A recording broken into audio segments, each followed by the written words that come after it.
আজকের ভিডিওটি যারাই ক্লিক করেছেন তারা এই সম্পূর্ণ ভিডিওটি না দেখে যাবেন না, কারণ আজকের ভিডিওর মধ্যে এমন কিছু গুরুত্বপূর্ণ তথ্য দেওয়া হয়েছে যা কখনোই আপনি অন্য কোনো ভিডিওতে পাবেন না। এই পৃথিবী যখন শুরু হয় তখন কোনো চিকিৎসা ব্যবস্থা ছিল না। সৃষ্টিকর্তা আমাদের পৃথিবীতে এমন কিছু ঔষধি গাছ দিয়ে দিয়েছে যে ঔষধি গাছগুলোর মাধ্যমে আমরা অনেক রোগকে গোড়া থেকে নির্মূল করতে পারি। আর তেমনই একটি শক্তিশালী ঔষধি গাছ হচ্ছে হাতিসুর গাছ।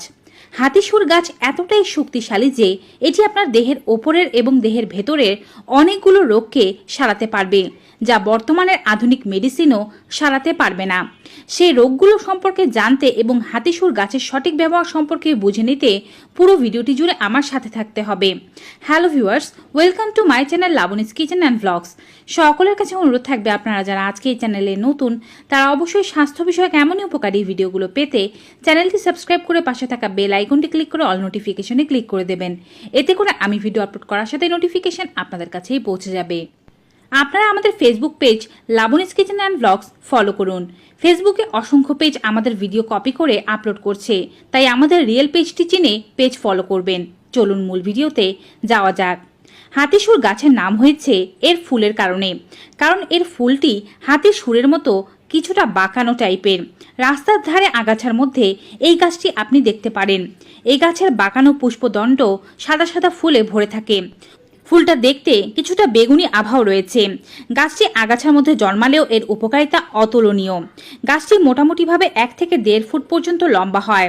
গাছের কাণ্ড ফাঁপা এবং নরম হয়। সারা দেহে ছোট ছোট রোম থাকে। গাছের উপরের দিকে কাণ্ড চৌকো হয় এবং নিচের দিকে অপেক্ষাকৃত গোলাকার হয়। সংস্কৃত নামে একে শ্রীহস্তিনী বলা হয়ে থাকে। শ্রীহস্তিনী গাছের পাতা, ফুল, মূল সবকিছুই উপকারী। হাতিসুর, হাতিশুন্ডি, হস্তিশুন্ডি, শ্রীহস্তিনী, মহাশুন্ডি এই সমস্ত নামে এই গাছটি পরিচিত। কার এলাকায় এই গাছটি কি নামে পরিচিত কমেন্ট বক্সে অবশ্যই জানাবেন। গাছটিতে সারা বছরই ফুল ফোটে, তবে বর্ষাকালে বেশি ফুল ফোটে। গর্ভাশয় 4 খণ্ডিত, ফল এবং বীজ ছোট। এই হচ্ছে ঔষধি গাছ হাতিসুর গাছের পরিচিতি। আপনার কোন কোন রোগের ক্ষেত্রে এই গাছটি উপকার করতে পারবে অল্প বিস্তর ধারণা নিয়ে নেওয়া যাক। বিষাক্ত কোনো কিছু কামড় দিলে, শরীরে কোথাও ব্যথাজনিত কারণে হঠাৎ করে লাল হয়ে ফুলে উঠলে, যদি আপনার ঠান্ডা লাগার সমস্যা থাকে, যদি ছত্রাকজনিত কোনো চুলকানি, দাঁত খাজ, অ্যালার্জি, একজিমার মতো সমস্যা আপনার থেকে থাকে, যদি আপনার চোখ উঠে অর্থাৎ চোখ ওঠা রোগ কিংবা চোখে অঞ্জনির মতো রোগ হয়, টাইফয়েড রোগী থেকে শুরু করে ব্রণের সমস্যা, মাড়ি ফোলা থেকে শুরু করে কান ব্যথা, সকল রোগের ওষুধ রয়েছে এই গাছটির মধ্যে। আর এর সবচেয়ে বড় উপকারিতা কোন জায়গায় জানেন? এই গাছটি যৌন সমস্যা দূর করার জন্য একটি আদর্শ দাওয়াই। যারা যৌন সমস্যার জন্য অনেক ওষুধ খেয়েছেন কিন্তু ফল পাচ্ছেন না, যারা লজ্জায় ডক্টরের কাছেও যাচ্ছেন না, তারা ভিডিওটি দেখলে অনেক উপকার পাবেন। এই বিষয়ে হলফ করে বলা যায়। চলুন কোন কোন রোগে এই পাতাটি কিভাবে ব্যবহার করবেন বিস্তারিত জেনে নেওয়া যাক। যদি কারো কানে ব্যথা, কানে পুজ অথবা কান পাকার সমস্যা হয়ে থাকে, সে সময় আপনি হাতিসুর গাছের ফুল ভালোভাবে বেটে নেবেন। তারপরে ফুল থেকে রস বের করে নেবেন। এই রস 1 ফোঁটা 1 ফোঁটা করে 2 কানে দেবেন। একদিনের মধ্যেই ব্যথা ভালো হয়ে যাওয়ার কথা। যদি ভালো না হয় তাহলে দিনে 2 বার দেবেন এবং পুরোপুরিভাবে নিরাময়ের জন্য আপনি 3 দিন পর্যন্ত ব্যবহার করতে পারেন। টাইফয়েড জ্বরে এই গাছের পাতা অনেক উপকারী। যদি কেউ টাইফয়েড রোগে আক্রান্ত হয়ে গিয়ে থাকে তাহলে এ পাতার রস বের করে নিতে হবে 2 টেবিল চামচ পরিমাণ। তারপরে হাফ কাপ কুসুম গরম জলের মধ্যে এই 2 টেবিল চামচ পরিমাণ রস মিশ্রিত করে প্রতিদিন 1 বার করে খেতে হবে 7 দিন পর্যন্ত। টাইফয়েড জ্বর একেবারে গোড়া থেকে নির্মূল হবে। এছাড়াও টাইফয়েডের কারণে যে সমস্ত ক্ষতি হয় তার হাত থেকে আপনি বাঁচতে পারবেন। এই গাছের পাতা অ্যালার্জি, একজিমা, চুলকানি, র্যাশ, যে কোনো ধরনের খোস পাচড়ার জন্য একটি আদর্শ ঔষধ। এই গাছের পাতা যদি কেউ নিয়ম করে ব্যবহার করতে পারে তার শরীরে কোনো ধরনের চুলকানি, খাজ, খুজলি এ জাতীয় সমস্যা থাকবে না। দাঁতের রোগীদের ক্ষেত্রেও এটি উপকারী। শরীরের যে কোনো জায়গায় আপনার চুলকানি হোক না সেটি মাথায়, হোক না সেটি আঙুলের ফাঁকে ফাঁকে অথবা আপনার 2 উরুর চিপায় আক্রান্ত স্থানটি কুসুম গরম জল দিয়ে আগে ভালো করে ধৌত করে নিন। তারপরে হাতিসুর গাছের পরিচ্ছন্ন পরিপক্ক পাতা নিয়ে নিন 8 থেকে 10টি। পাতাটি ভালোভাবে ছেঁচে নিন। ভালো উপকারিতা পাওয়ার জন্য এর মধ্যে সামান্য পরিমাণে কাঁচা হলুদও সাথে করে বেটে নিতে পারেন। 1 ইঞ্চি পরিমাণ 1 টুকরো নিলেই হবে। অল্প জায়গায় যদি লাগাতে হয় তাহলে এই পরিমাণ নেবেন, আর যদি বেশি জায়গায় ব্যবহার করতে হয় সেক্ষেত্রে আরও পাতার পরিমাণ এবং হলুদের পরিমাণ বাড়িয়ে নেবেন। এই যে মিশ্রণটি বের হলো পরিচ্ছন্ন জায়গাটির মধ্যে ভালো করে এই মিশ্রণটি লাগিয়ে দিন। যখন আপনি বাটবেন কোনোরূপ জল দেবেন না, তাহলে মিশ্রণটি একটি মলমের মতো হবে। আপনার আক্রান্ত জায়গাটি লাগিয়ে রেখে ঘণ্টাখানেক রাখবেন। যদি পড়ে যাওয়ার কোনো সম্ভাবনা থাকে সেক্ষেত্রে পাতলা সুতি কাপড় দিয়ে বেঁধে রাখতে পারেন। ঘণ্টাখানেক পর আবার আক্রান্ত স্থানটি ধৌত করে সেই জায়গাটি শুকনো কাপড় দিয়ে মুছে নিন। চুলকানির পরিমাণ অনেক বেশি হলে আপনি টানা 7 দিন করবেন, আর কম হলে 3 দিনের মধ্যে আপনি নিস্তার লাভ করতে পারবেন। খুব বেশি চুলকানির ক্ষেত্রে দিনে 2 বার ব্যবহার করলে ভালো ফল পাওয়া যায়। অনেক সময় আঘাতজনিত কারণে শরীরে ব্যথা থাকে, হঠাৎ মোচ লেগে শরীর ফুলে যায় কিংবা ব্যথা হয়, অথবা কারো কারো রিউমাটয়েড বাতের সমস্যা রয়েছে। শরীরের কোনো জায়গায় বাতের ব্যথার সমস্যা থাকলে রেড়ির তেল নিয়ে নেবেন।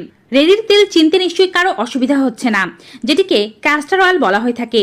1 চা চামচ পরিমাণ রেড়ির তেল এবং 1 চা চামচ পরিমাণ হাতিসুর পাতার রস ভালো করে মিশিয়ে আপনার ফোলা জায়গায় বা ব্যথার জায়গায় মালিশ করে রেখে দিন। ওখানে শুকিয়ে যেতে দিন। 3 থেকে 4 ঘন্টা পরে আক্রান্ত স্থানটি ভালো করে ধুয়ে ফেলুন। এভাবে 7 দিন থেকে 10 দিন করুন। যে কোনো ধরনের ব্যথা গোড়া থেকে নির্মূল হতে সময় লাগবে না। এটি আপনার দাঁতের ব্যথা সারাতেও কাজে দেবে। যদি কারো দাঁতে ব্যথা হয়ে থাকে, দাঁতের ব্যথাকে দূর করার জন্য হাতিসুর গাছের 4 থেকে 5টি পাতা ভালো করে ধুয়ে দাঁতের নিচে দিয়ে চিবোতে থাকুন। রস না গেলে বারবার করে চিবিয়ে তারপরে অল্প অল্প করে রস খান। দেখবেন ব্যথা নিমেষেই ভালো হয়ে যাচ্ছে। এছাড়াও আঘাত পাওয়ার কারণে শরীরের কোথাও ফুলে গিয়ে লাল হয়ে থাকলে সেখানে হাতিসুর গাছের পাতা বেটে সেই পাতার অংশগুলো একটু গরম করে নেবেন। খুব বেশি গরম নয়, হালকা গরম। তারপরে জায়গার উপরে প্রলেপ লাগিয়ে ঘণ্টাখানেক রেখে ধুয়ে ফেলবেন। দেখবেন লাল হয়ে যাওয়া ভালো হয়ে যাচ্ছে এবং ব্যথাও নিরাময় হয়ে যাচ্ছে। জ্বর, কাশি ইত্যাদি সমস্যার ক্ষেত্রে বা ঠান্ডাজনিত যে কোনো সমস্যা, যেমন বুকে স্লেমা জমে যাওয়া, নাক দিয়ে সর্দি আসা, বারবার কাশতে থাকা, বুকে ঘরঘর করা, সমস্ত সমস্যার ক্ষেত্রে এই গাছের পাতাটি উপকারী। আপনার যদি এই সমস্ত রোগ হয়ে গিয়ে থাকে তাহলে এই গাছের মূল আপনাকে নিয়ে নিতে হবে। 1 ইঞ্চি বা 2 ইঞ্চি পরিমাণ মূল নিয়ে জলের সঙ্গে ফুটিয়ে এই যে জলটি বের হলো সেটিকে আপনি পান করতে পারেন। এছাড়াও আপনি এই গাছের পাতার রস হালকা গরম করে সিরাপের মতো পান করতে পারলেও জ্বর, কাশি, গলা ব্যথা এই জাতীয় সমস্যাগুলো ভালো হয়ে যাবে 2 থেকে 3 দিনের মধ্যেই। ব্রণের সমস্যাতেও পাতাটি খুব ভালো কাজে দেয়। কচি পাতা বেটে স্নানের আগে যদি 1 ঘন্টা লাগিয়ে রেখে তারপরে স্নান করে ফেলতে পারেন, এতে করে ব্রণ ভালো হয়ে যাবে, ব্রণ পেকে যাবে এবং ব্রণে যদি ব্যথা থাকে তা দূর হয়ে যাবে। অনেক সময় চোখ টকটকে লাল হয়ে যায় অথবা চোখে বালি পড়ার মতো অসুবিধা হয়, চোখ দিয়ে কেতুর পড়তে থাকে এবং চোখ ওঠার মতো সমস্যা হতে পারে। সেক্ষেত্রে হাতিসুর গাছের পাতার রস অব্যর্থ ঔষধ। পাতা ছেঁচে রস তৈরি করে 2 চোখে 2 ফোঁটা পরিমাণ দিয়ে দিন। যতদিন পর্যন্ত না রোগ ভালো হচ্ছে প্রতিদিনই এই কাজটি করবেন, চোখের রোগ ভালো হয়ে যাবে। সর্দি কাশি সমস্যায় ভিন্নভাবেও হাতিসুর গাছের পাতাকে ব্যবহার করতে পারেন। পাতা ছেঁচে 2 চামচ পরিমাণ রস বের করে সেটিকে 1 চামচ পরিমাণ মধুর সাথে মিশিয়ে খেলে সর্দি কাশি ও ঠান্ডাজনিত সমস্যা দূর হয়ে যায়। অনেক সময় বিষাক্ত পোকামাকড়, পিঁপড়া অথবা মৌমাছি কামড়ানোর কারণে কোনো স্থানে ফুলে গিয়ে জ্বালাপোড়া করতে থাকে। এই উদ্ভিদটি হাতের কাছে থাকলে পরিষ্কার পাতা হাতে কচলে রস বের করে আঘাতে লাগিয়ে দিন বা কাটা জায়গাতেও লাগাতে পারেন। রক্ত পড়া বন্ধ হয়ে যাবে, পোকা কামড়ে জ্বালাপোড়া দূর হয়ে যাবে। যদি কোথাও কেটে গিয়ে সেখানে ঘা হয়ে যায়, নিয়মিত এই পাতাটি ভালো করে বেটে সামান্য পরিমাণে গরম করে কাটা জায়গায় লাগান, ঘা সারতে সময় লাগবে না। যদি কারো ফেরিনজাইটিস রোগ হয়ে থাকে তাহলে এই পাতা বেটে রস তৈরি করে নিন। পাতা নিয়ে নেবেন 1 মুঠো পরিমাণ। এই রসটিকে হালকা গরম জলের সাথে মিশিয়ে তারপরে গার্গল করুন। ফেরিনজাইটিস রোগ ভালো হয়ে যাবে।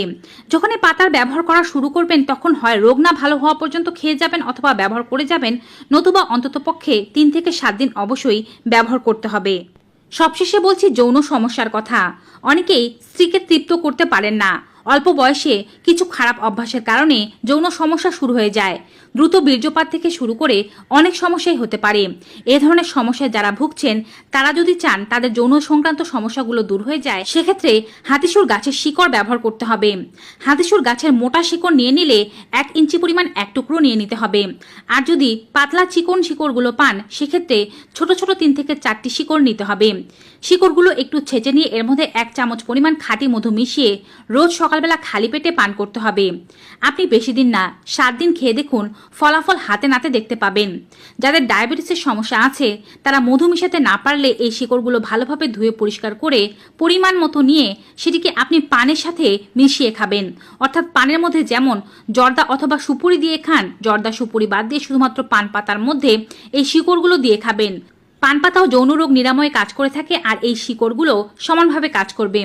ভিউয়ার্স, আজকের এই ভিডিওটি আপনাদের কাছে ভালো ও উপকারী মনে হয়ে থাকলে আপনারা অবশ্যই ভিডিওটি বেশি বেশি করে সকলের সাথে শেয়ার করে দেবেন যেন সকলে এই তথ্যগুলো পেতে পারে।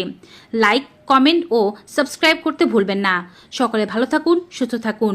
Good bye and take care.